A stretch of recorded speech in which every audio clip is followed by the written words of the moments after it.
राधा कृष्ण।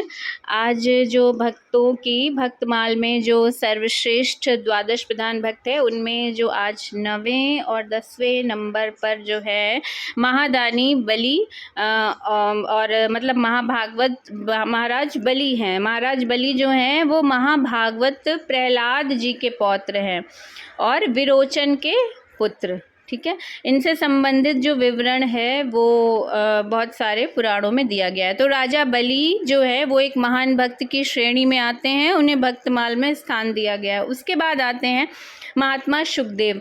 महात्मा शुकदेव जो हैं वो भगवान वेदव्यास जी के पुत्र थे। इनकी उत्पत्ति के संबंध में बहुत सारी कथाएं हैं और कहीं इन्हें व्यास की पत्नी वटिका के तप का परिणाम और कहीं व्यास जी की तपस्या के परिणाम स्वरूप भगवान शंकर का अद्भुत वरदान बताया गया है। एक कथा ऐसी भी है कि जब इस धराधाम पर भगवान श्री कृष्ण और श्री राधिका जी का अवतरण हुआ, तब श्री राधिका जी का क्रीड़ा शुक भी इस धर्मधाम पर आया। मतलब शुक, जो राधिका जी का शुक मतलब तोता था।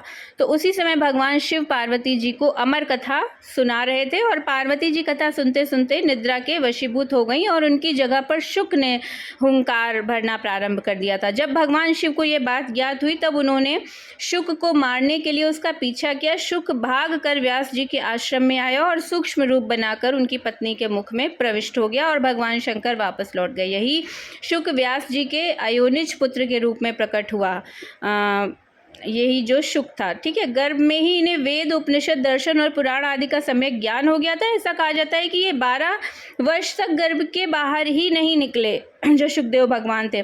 जब भगवान श्री कृष्ण ने स्वयं आकर इन्हें आश्वासन दिया कि बाहर निकलने पर तुम्हारे ऊपर माया का कोई प्रभाव नहीं पड़ेगा, मतलब वो इतना माया से विमुख थे, तब जब भगवान श्री कृष्ण ने कहा कि तुम्हारे ऊपर माया का कोई प्रभाव नहीं पड़ेगा, तभी ये गर्भ से बाहर निकले और जन्मते ही श्री कृष्ण और अपने माता पिता को प्रणाम करके इन्होंने तपस्या के लिए जंगल की राह ले ली थी।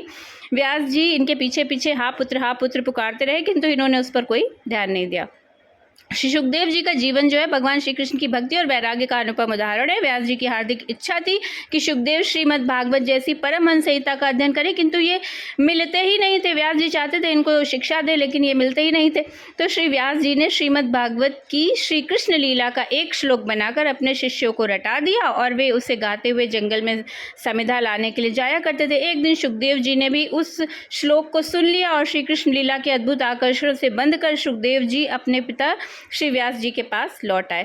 फिर उन्होंने श्रीमद् भागवत महापुराण के 18,000 श्लोकों का विधिवत अध्ययन किया और इन्होंने इस परमहंस संहिता का सप्ताह पाठ महाराज परीक्षित को सुनाया, जिसके दिव्य प्रभाव से परीक्षित जी भगवान के मंगलमय धाम के सच्चे अधिकारी बने। तो श्री शुकदेव जी जो हैं वो एक महान भक्त की श्रेणी में आते हैं।